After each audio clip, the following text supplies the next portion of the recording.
Moi, je réponds au nom de Justin Fibayon Tougan, le président de l'Union pour le développement d'Aklanpa. D'entrée de jeu, nous ne pouvons pas parler véritablement de développement sans faire un recours au capital humain. Donc, notre association de développement dénommée Union pour le développement durable d'Aklanpa a pris comme option d'accompagner le système éducatif, les trois ordres d'enseignement, c'est-à-dire l'enseignement de base et du primaire, l'enseignement secondaire et l'enseignement supérieur. Au niveau de l'enseignement de base et du primaire, Aklanpa compte environ une trentaine d'écoles. Au cours de l'année scolaire 2023-2024, nous avons pu donner un appui en mobilier, c'est-à-dire de tables et bancs, dans toutes ces écoles, afin de leur permettre d'avoir une couverture adéquate en mobilier. Nous ne sommes pas restés là. Nous sommes allés en appui également en matériel didactique pour les accompagner. Pour ce qui concerne l'enseignement secondaire, nous avons mis en groupement certains enseignants qui ont pris contact avec le bureau exécutif de l'Union pour le développement durable d'Aklanpa, et à cet effet, nous avons organisé des séances de TD, des travaux dirigés pour l'amélioration des différents taux de succès aux examens tels que le BPC et le baccalauréat dans les collèges et lycées de l'arrondissement d'Aklanpa.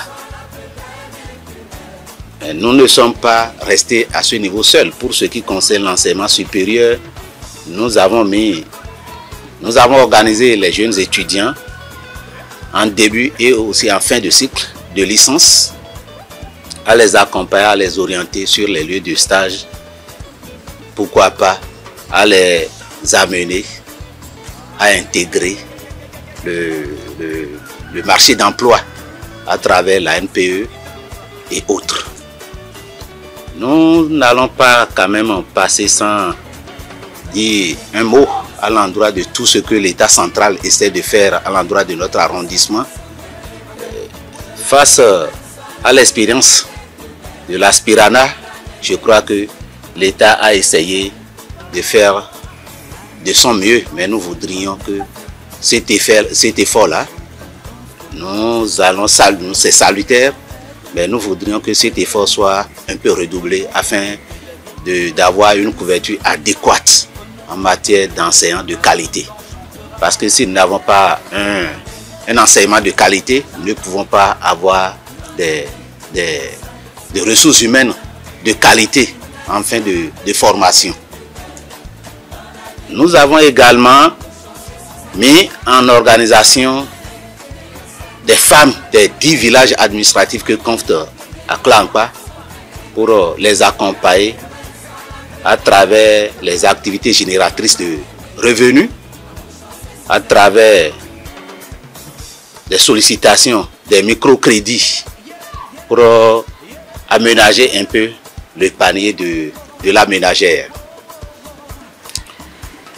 Nous nous sommes également mobilisés, les membres du bureau exécutif se sont mobilisés à divers niveaux pour descendre au niveau des 10 villages administratifs pour faire une sensibilisation sur les objectifs clés que nous nous sommes fixés, les ambitions que nous avons par rapport à notre arrondissement, afin de porter les communautés, les différentes communautés que regroupe Aklanpa à faire face véritablement aux problèmes de développement de notre chère localité.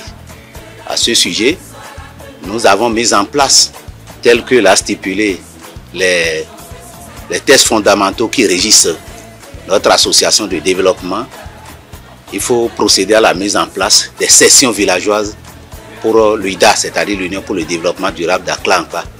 Donc dans ces 10 villages administratifs, je pense au jour d'aujourd'hui, nous pouvons dire que l'Union pour le développement durable d'Aklankpa a sa ramification, a ses sessions dans ces 10 villages administratifs. Nous n'allons pas quand même rester sans pouvoir dire les autres actions que nous avons menées à l'endroit des autorités politico-administratives.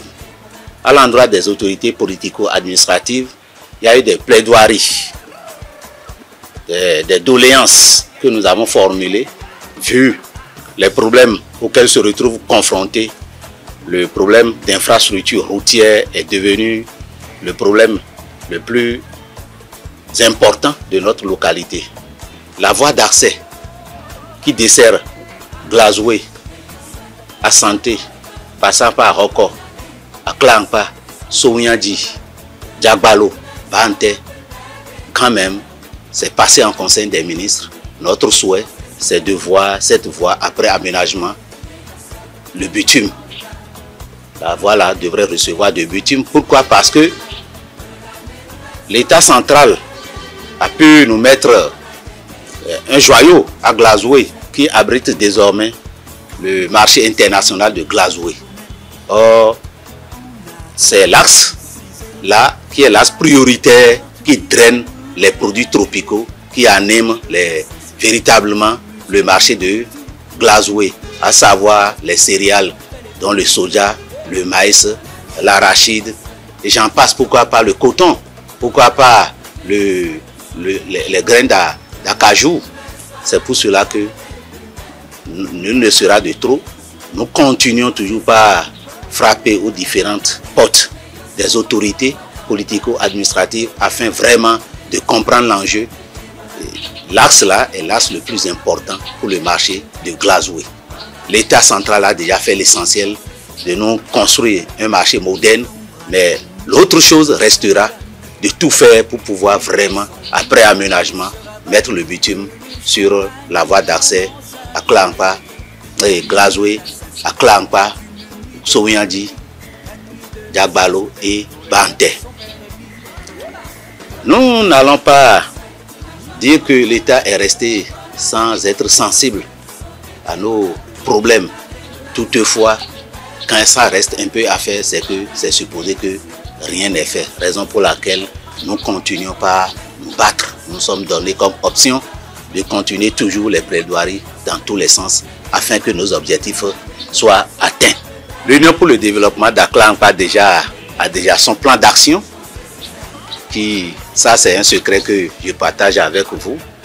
Il y a le suivi des chantiers non achevés, tels que l'aménagement de la voie d'accès, le suivi de nos enfants scolarisés et l'encadrement et l'orientation sur le marché d'emploi des jeunes artisans et des jeunes qui sont en fin de cycle universitaire pour qu'ils puissent avoir la capacité nécessaire de faire face à leurs différentes charges. La première des choses, c'est la paix. La paix et rien que la paix. La santé pour tous. La santé, la paix, mais il va falloir que nous puissions cultiver l'amour. L'amour à l'interne et à l'externe pour que les filles et fils d'Aklankpa puissent se retrouver autour de l'objectif commun. C'est-à-dire sortir Aklankpa de ces problèmes de sous-développement.